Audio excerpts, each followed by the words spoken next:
Hello guys, പുതിയൊരു വീട്ടിലേക്ക് എല്ലാവർക്കും സ്വാഗതം. അതായത് ഞങ്ങൾ ചായക്കടയുടെ ഫ്രണ്ടിലാണ് കേട്ടോ.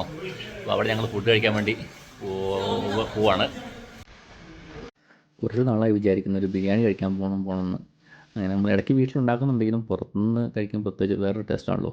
അപ്പോൾ അങ്ങനെ ഞങ്ങളൊരു ദിവസം മറ്റേ ഈസ്റ്റ് ഡാമിൽ പോയി. ഈസ്റ്റ് ഡാമിൽ ചെന്ന് കഴിഞ്ഞപ്പോൾ അവിടുത്തെ ചായക്കട ഒരു ഷോപ്പുണ്ട്. അപ്പോൾ അവിടെ കയറി ഞങ്ങൾ ഭക്ഷണം കഴിക്കാൻ വേണ്ടി കയറിയതാണ്. അപ്പോൾ അവിടെ ചെന്ന് കഴിഞ്ഞപ്പോൾ ഞങ്ങൾ ഒരുപാട് ഐറ്റംസ് ഉണ്ട് കേട്ടോ. അപ്പോൾ ഞങ്ങൾ ബീഫ് ബിരിയാണി ഓർഡർ ചെയ്തു. കുട്ടികളാണെങ്കിൽ ചിക്കൻ ബിരിയാണി ദമ്മാണ് കേട്ടോ ഓർഡർ ചെയ്തു.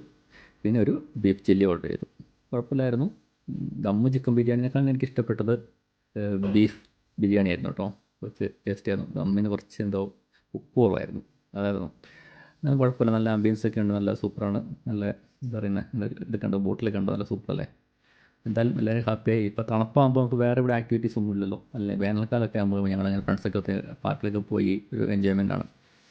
അപ്പോൾ തണുപ്പാലും വന്നു കഴിഞ്ഞാൽ പിന്നെ വേറെ ഒന്നും, എല്ലാം എപ്പോഴും വീണ്ടും ഇവിടെ തന്നെയല്ലേ. അപ്പോൾ അതുകൊണ്ട് ഞങ്ങളിങ്ങനെ ഇടയ്ക്ക് ഇങ്ങനെ പുറത്ത് പോയി കഴിക്കാമെന്ന് വിചാരിക്കുന്നുണ്ട്. എന്തായാലും എല്ലാവരും ഹാപ്പിയായി നന്നായിട്ട് അടിച്ച് പൊളിച്ച് അന്നത്തെ ദിവസം വൈകുന്നേരത്തിന് വന്ന് തിരിച്ച് പോന്നു.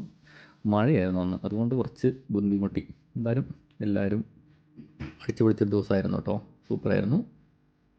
ഇതുണ്ടോ ബീഫ് ചില്ലി, ഇത് സൂപ്പറാണ് കേട്ടോ, ഒന്നും പറയാനില്ല, നല്ല അടിപൊളിയാണ്. ഞങ്ങൾക്ക് എല്ലാവർക്കും ഇഷ്ടപ്പെട്ടു. കാരണം പ്രത്യേകിച്ച് എന്താ പറയുന്നത്, നല്ല നമ്മൾ ഇവിടെ ബീഫ് നമ്മൾ കറി വയ്ക്കുന്നെങ്കിൽ ഇങ്ങനെ ചില്ലിയായിട്ടൊന്നും ഉണ്ടാക്കാറില്ല. എന്തായാലും സൂപ്പറായിരുന്നു.